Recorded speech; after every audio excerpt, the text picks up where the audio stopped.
Olá pessoal, estamos aqui para fazer uma videoaula então, onde falaremos sobre conjuntos numéricos. E aí a ideia é a gente falar de novo desses dois conjuntos que nós já conhecemos, que são os naturais e os inteiros, e também conhecermos um pouco de outros conjuntos que serão novos para nós. Tá?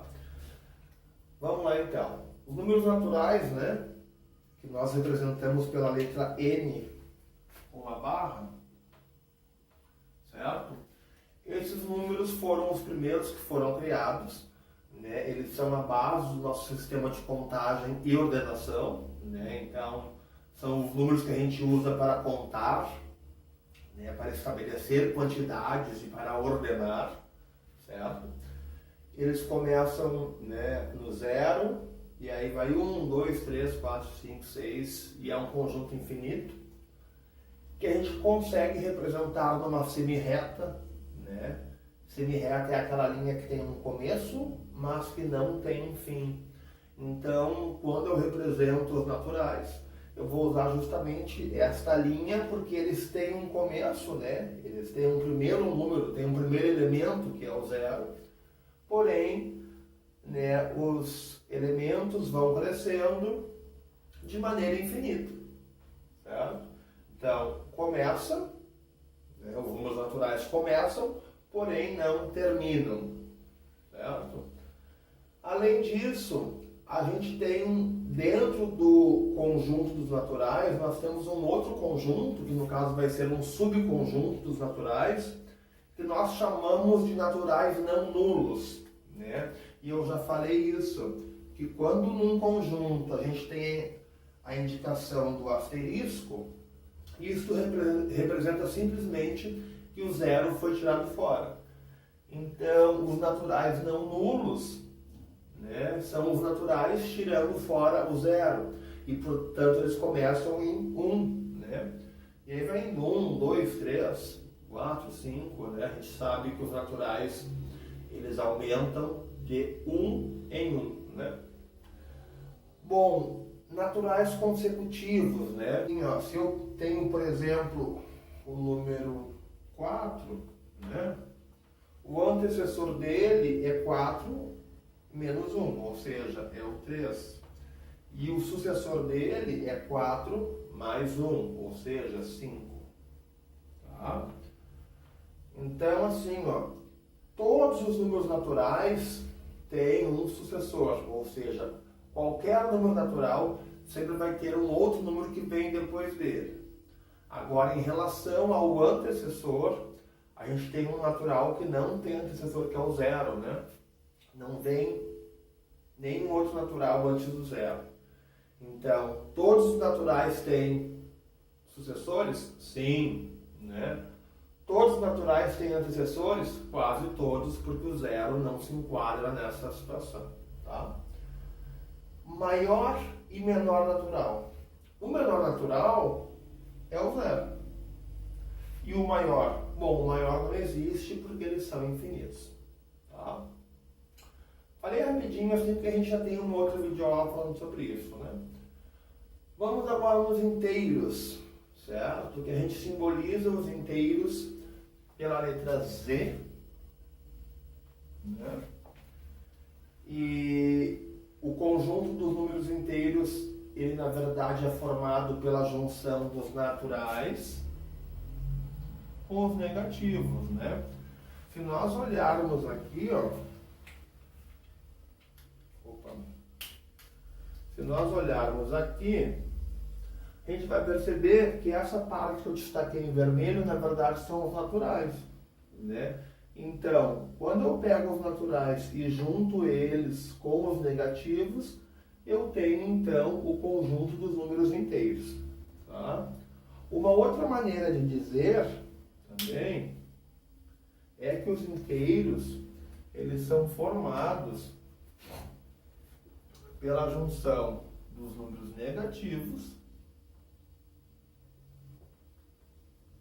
com os números positivos com o zero. Tá?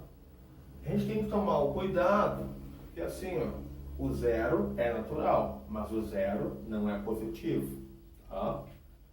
Então, quando eu falo de inteiros, então, né, só para deixar bem elucidado assim, quando eu falo de inteiros, eu posso falar de duas maneiras diferentes.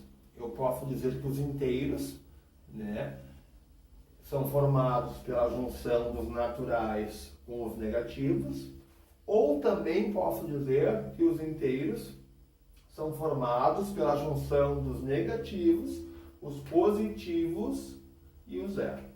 Tá? Bom, o conjunto dos inteiros, ele é um conjunto que ele é infinitamente negativo e infinitamente positivo, né? Então, se eu olhar aqui essa sequência, eu não acho o começo dela, ela não tem um começo. E se eu olhar aqui na outra extremidade, não tem um fim, tá? Por isso que os inteiros são representados em uma reta. Porque reta é aquela linha que não tem nem começo e nem tem fim, né? Então, assim, ó, no meio dessa reta eu vou ter o zero. À direita do zero eu tenho todos os positivos, né? E aí essa sequência vai seguir infinitamente positiva. E à esquerda do zero eu tenho todos os negativos e essa sequência é infinitamente negativa, tá? Aqui, ó, asterisco. Então quer dizer que eu tenho os inteiros não nulos, ou seja, os inteiros tirando fora o zero, tá? Esse símbolo aqui, ó, o Z com o mais, eu chamo isso aqui, esse conjuntinho aqui, que está dentro dos inteiros, eu chamo de inteiros não negativos. Eu não posso chamá-los de positivos porque tenho zero. Tá? Então, se eu tenho os positivos e o zero, aquilo que eu tenho é aquilo que não é negativo. Por isso que eu chamo esse conjunto, né, de inteiros não negativos. Da mesma forma, os Z-, né, eu chamo eles de inteiros não positivos. E por que não positivos? Porque, na verdade, eu não posso chamá-los de negativos porque eu tenho zero aqui, né? Então, se eu tenho aquilo que é negativo e aquilo que é zero, o que eu tenho, então, é o que não é positivo. Tá? A regra dos consecutivos também vale para os inteiros, né? Então, se tu pega um número inteiro qualquer, o seu antecessor é este número diminuído de 1 e o seu sucessor é este número somado com 1. Tá? Vale para qualquer inteiro sempre. Eu vou ter agora os números opostos ou simétricos, que são aqueles números que estão a uma mesma distância do zero, porém em lados diferentes da reta numérica. Por exemplo, o menos 3 e o mais 3 são números opostos, né? Da mesma forma que o menos 1 e o mais 1 também são números opostos. E agora, em relação aos inteiros, né? Lá nos naturais, eu tinha o menor natural, que é o zero, mas eu não tinha o maior, né? Porque eles crescem infinitamente. Aqui, nos inteiros, eu não tenho nem o menor, nem o maior, né? Porque essa reta diminui infinitamente negativa e ela cresce infinitamente positiva. Então, eu não tenho o menor inteiro e eu também não tenho o maior inteiro. Tá? Já volto falando de outro conjunto. Então, voltamos. Agora, números racionais. Tá? Primeiro, que o símbolo do conjunto dos racionais é a letra Q. Uma barrinha do lado. E agora a gente tem uma grande diferença. Tá? Quem são os números racionais? São estes números aqui. Que coisa bizarra é essa? Não é nada bizarro. O que está escrito aqui é que os racionais são aqueles números que a gente consegue escrever na forma de fração, tá? Sendo que os termos dessa fração, ou seja, sendo que os números que eu uso para escrever essa fração são números inteiros, no caso do numerador, e inteiros diferentes de zero, no caso do denominador. Até porque não existe fração com denominador zero. Então, qualquer número que eu consigo escrever na forma de fração, usando para esta fração termos inteiros, números inteiros, será um número racional. 1/2 é uma fração, portanto, é um número racional. Sendo que, além de escrever na forma de fração, o 1/2 eu posso escrever na forma de decimal finito. Ou seja, eu consigo escrever de duas maneiras. Tá? 5/4, eu acho que é negativo.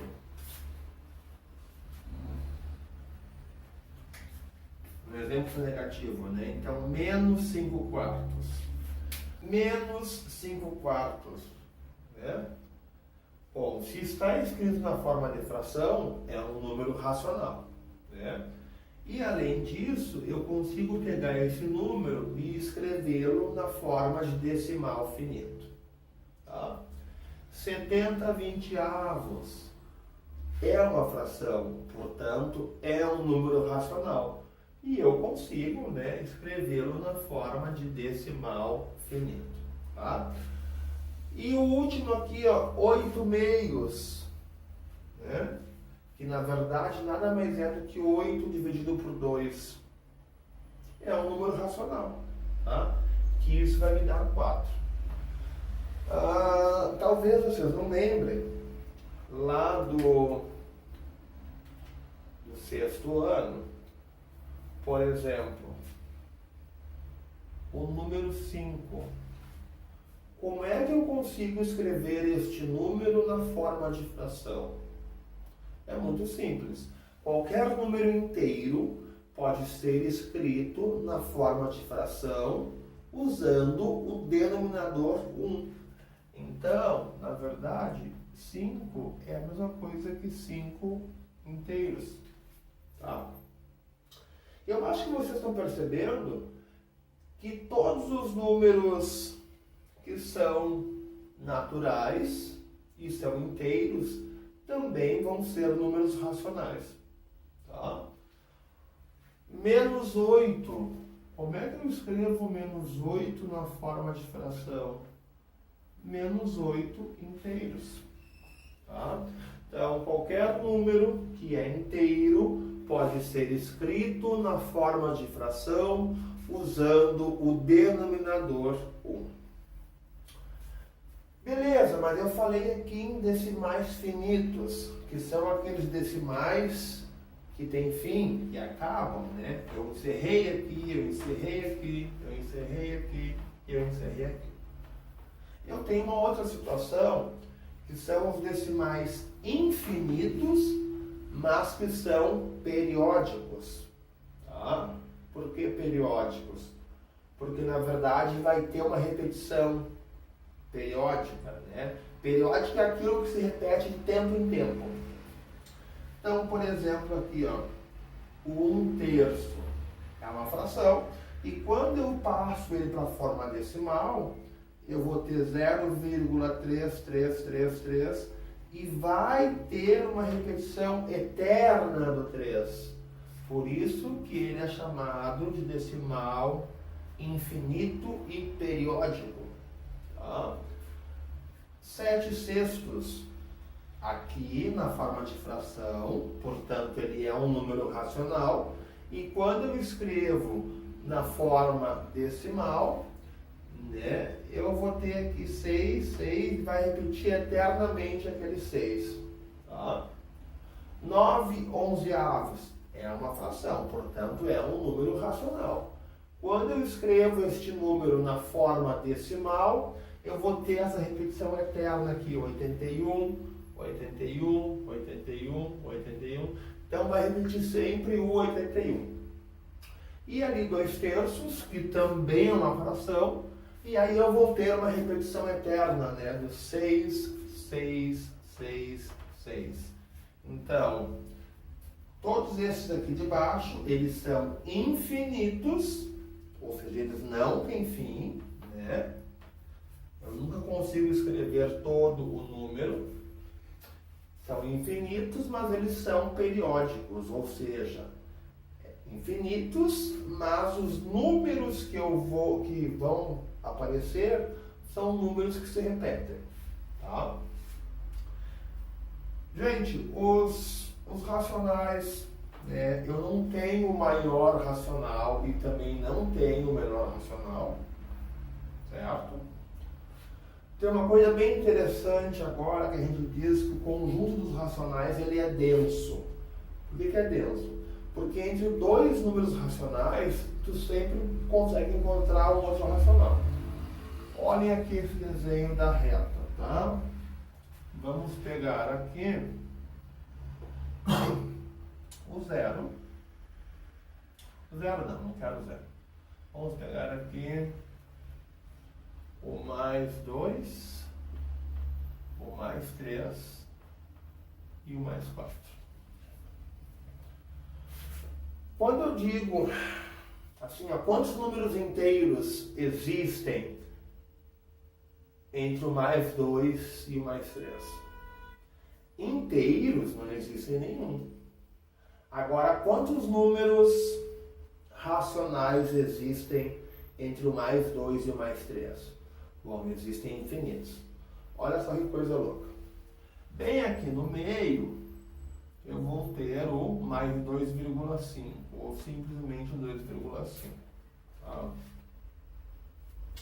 Um pouquinho aqui do lado, eu vou ter o 2,6. Tá? O desenho está fora de escala, ou seja, o desenho está desproporcional, mas eu quero que vocês entendam a minha lógica.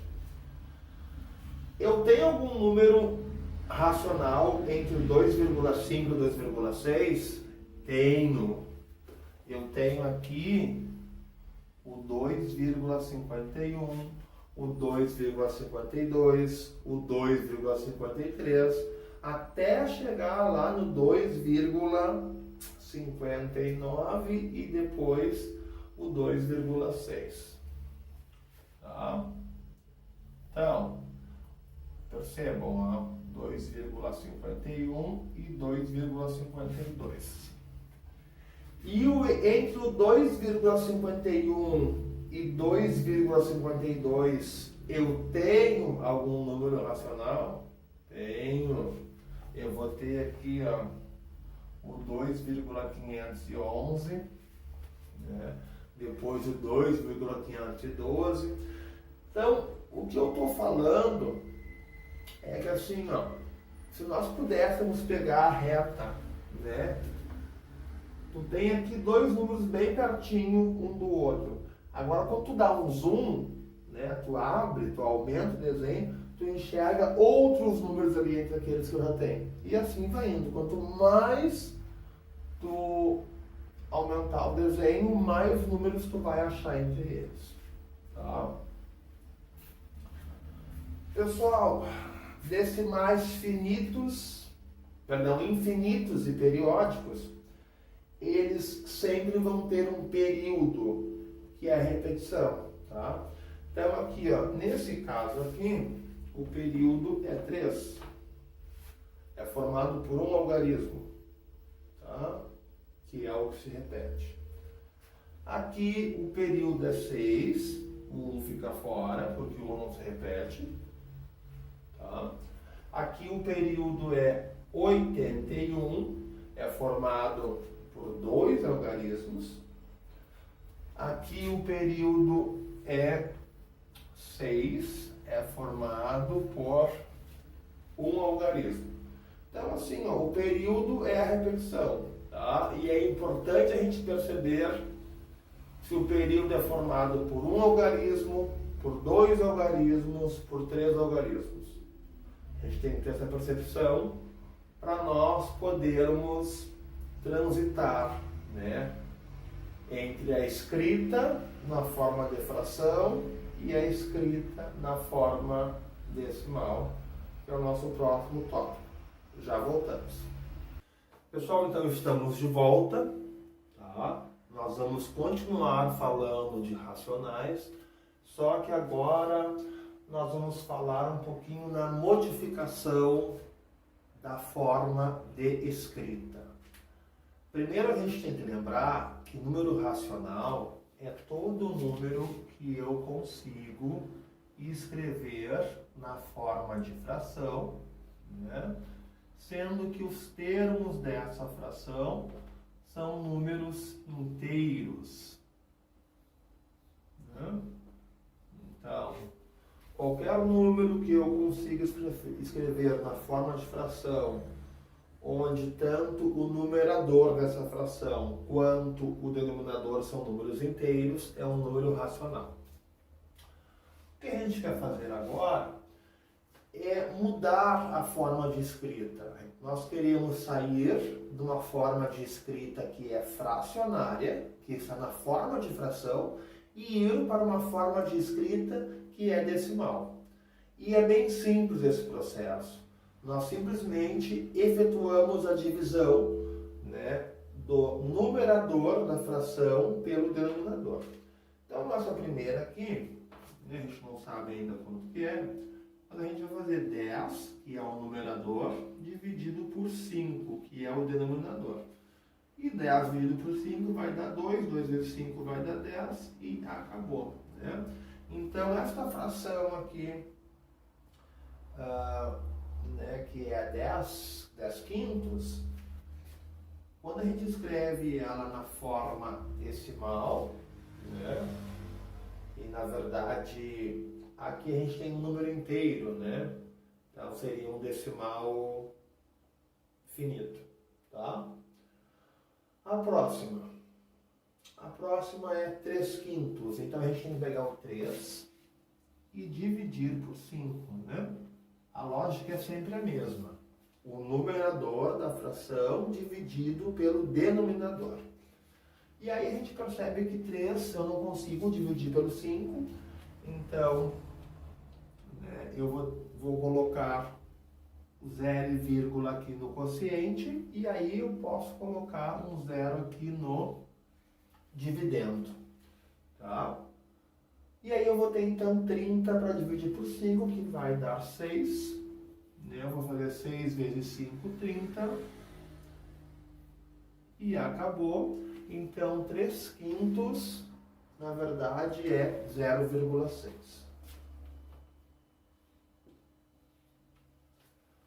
O próximo aqui é 1/4, né?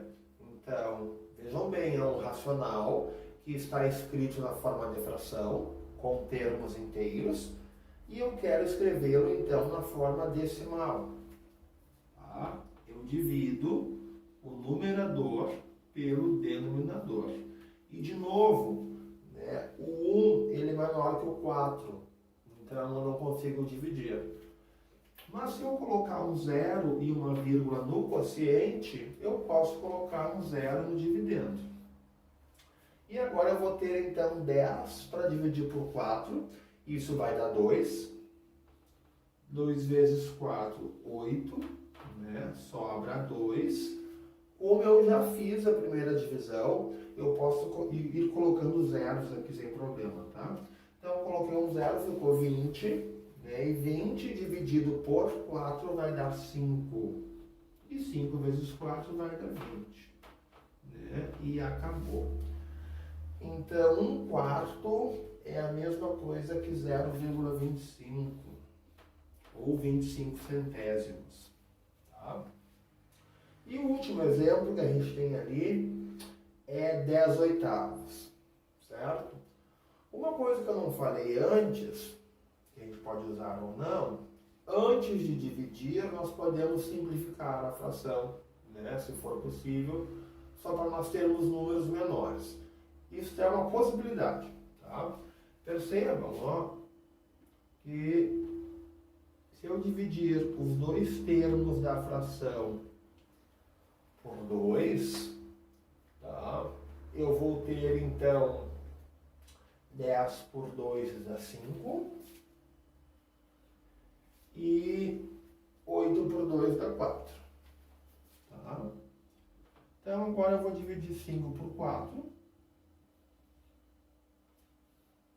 Né? E aí eu vou ter 5 por 4 vai dar 1. 1 vezes 4, 4. Sobrou 1.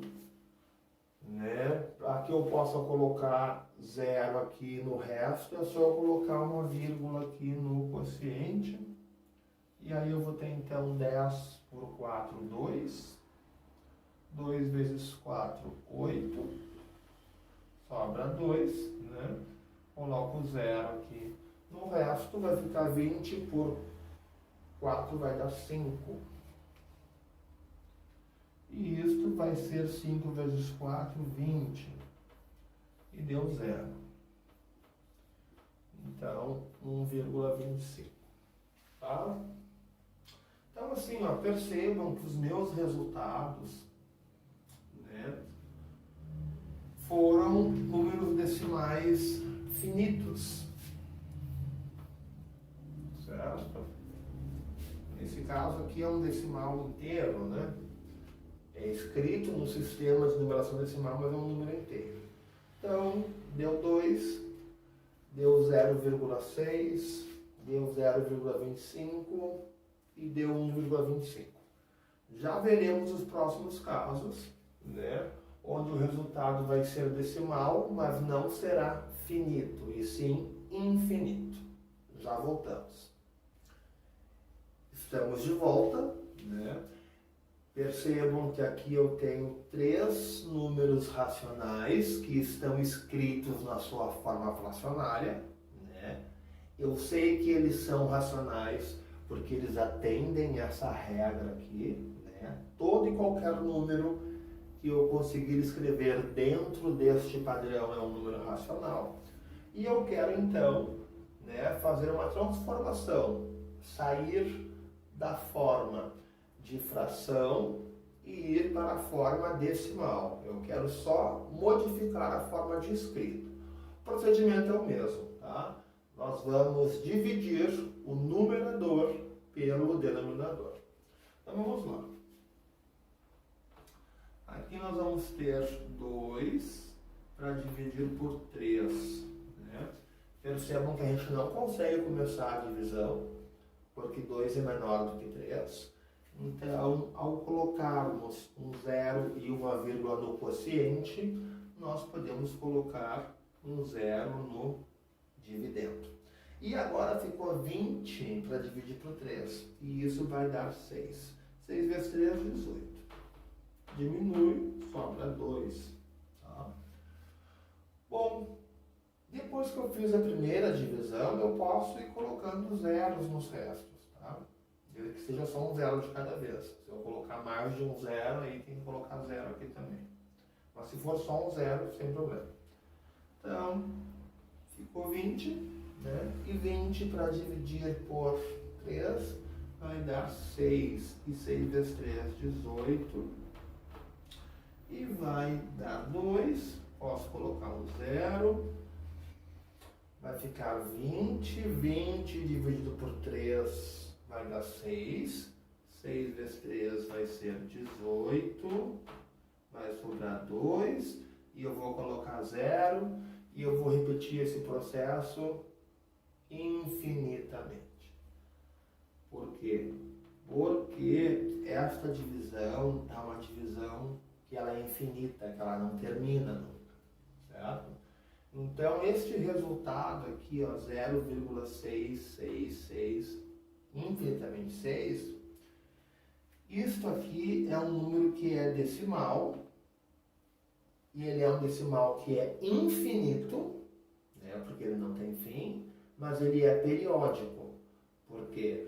Porque vai ter sempre repetição do algarismo 6. Tá? Nós dizemos neste caso, que o período deste número é formado pelo algarismo 6. Então a gente pode colocar aqui, ó. Tá? E a outra maneira de escrever este número é esta aqui, ó. Bom, o período é 6, né? Então, eu posso não usar reticências e usar esta barrinha aqui em cima do 6. Isso quer dizer, né, que o 6, que é o algarismo que forma o período, vai se repetir infinitamente. Vamos para a próxima, né? Então é 5 terços. Então eu farei a divisão de 5 por 3.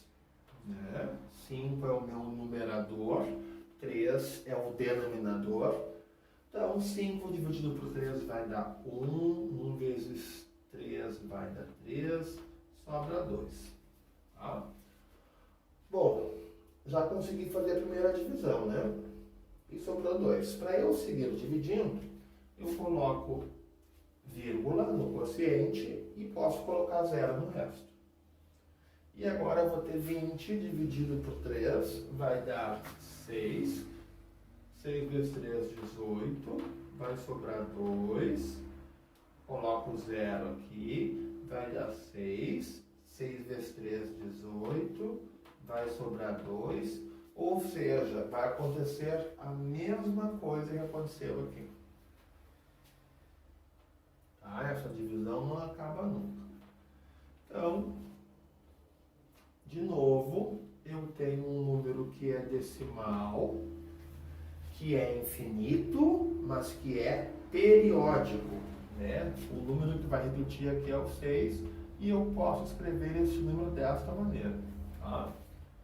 Aquela barrinha que a gente usa, ela vai ser em cima do período, né? Então a gente tem duas opções de escrita de um número que é decimal, infinito e periódico.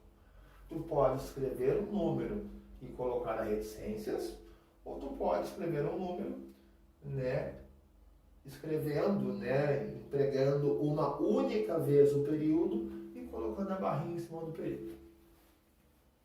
Período é repetição, né, a parte que se repete. Vamos ver um exemplo C, né? Então, 17 nonos, né?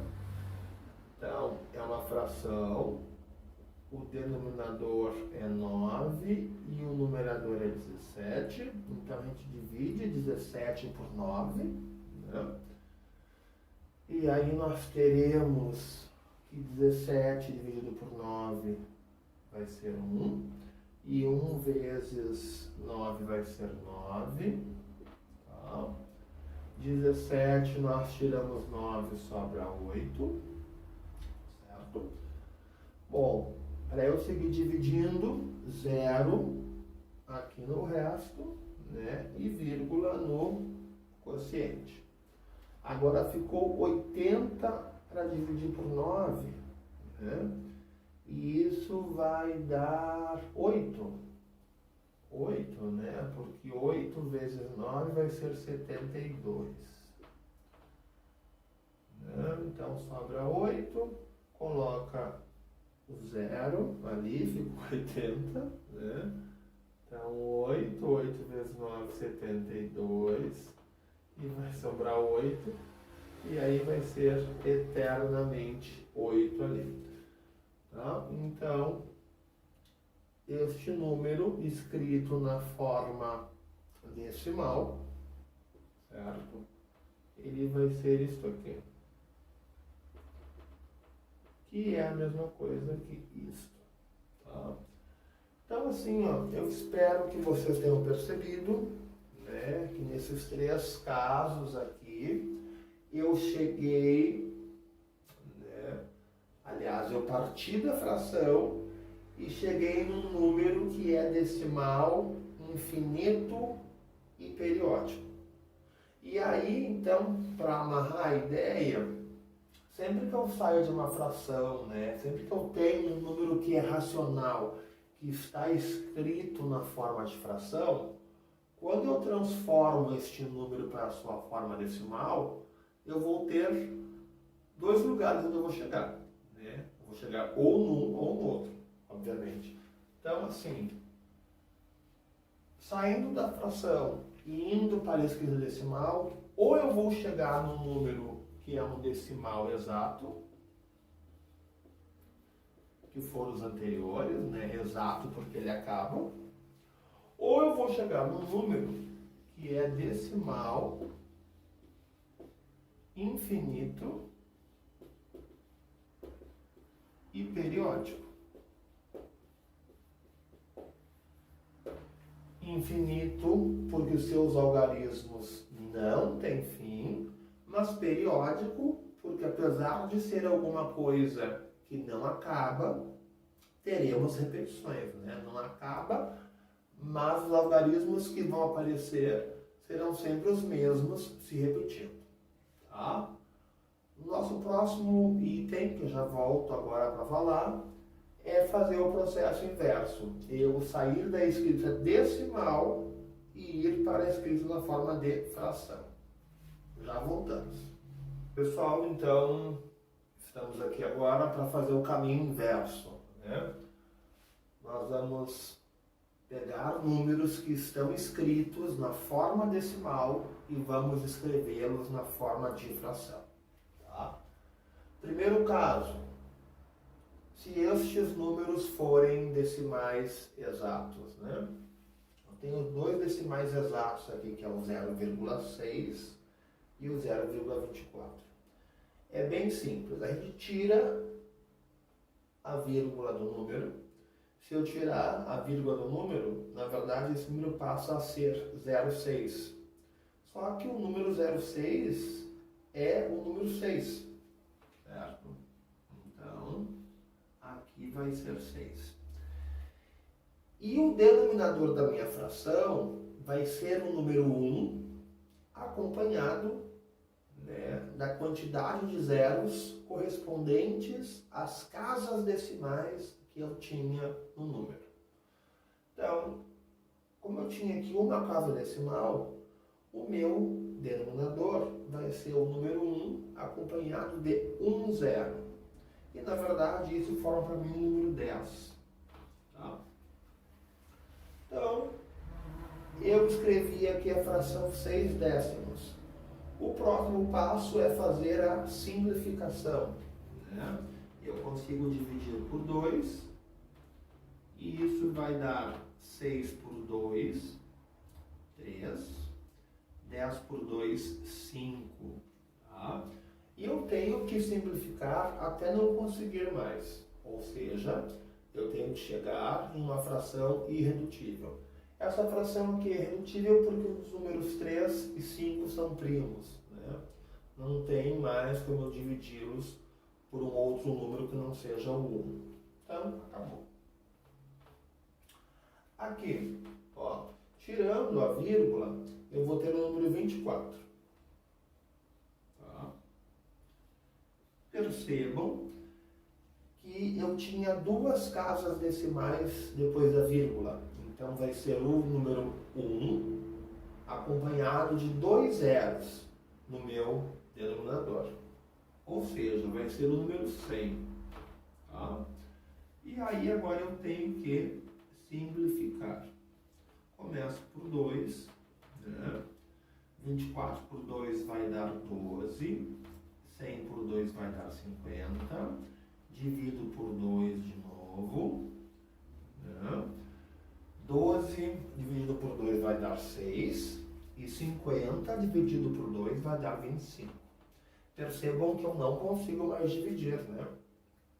Pelo fato de que o número 6 eu só consigo dividir por 2 e por 3, né? E o número 25 eu só consigo dividir por 5. Tá? Então, esta que é a escrita fracionária deste número, né? 6/25.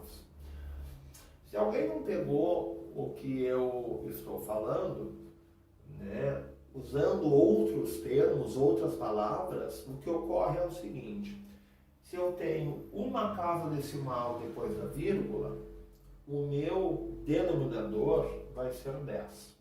Se eu tenho duas casas decimais, vai ser 100. Se eu tenho 3 casas decimais, vai ser 1000. E assim vai indo. Tá? E óbvio, né, depois que escreve a fração, ela deve ser simplificada até chegar na sua forma irredutível, ou seja, quando não tem mais como simplificar. Bom, o outro caso é quando eu tenho um decimal que é infinito e periódico. Tá? Então, assim, ó, a regra é um pouquinho parecida. Um pouquinho, mas não muito. Tá? Primeira coisa, eu tenho que identificar o período, ou seja, identificar a repetição, certo? E tenho que ver quantos algarismos aparecem neste período. Neste caso aqui, o período, né, a parte que se repete, é o 6. Então, eu tenho um algarismo. Então, este período será o numerador da fração. E o denominador vai ser o 9. Tá? Porque quando... Isso é uma regra prática, tá, gente? Quando eu tenho um algarismo no período, né, um algarismo que se repete, o meu denominador é 9. E agora eu tenho que simplificar. Né? Vai dar para fazer isto por 3. E aí 6 eu divido por 3, vai dar 2. E 9 eu divido por 3, vai dar 3. Então, a minha escrita, né, na forma de fração deste decimal aqui é 2/3. O próximo exemplo, o meu período é o 24. Né? Então, ele é formado por 2 algarismos. Então, eu escrevo o período. E agora, ao invés de eu utilizar o 9 no meu denominador, eu vou utilizar o 99. Tá? Então, para cada algarismo que aparece no meu período, eu uso um 9.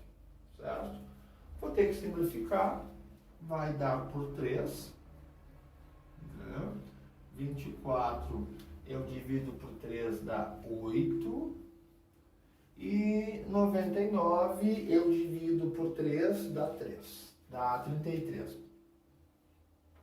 Certo? Não tem mais como simplificar.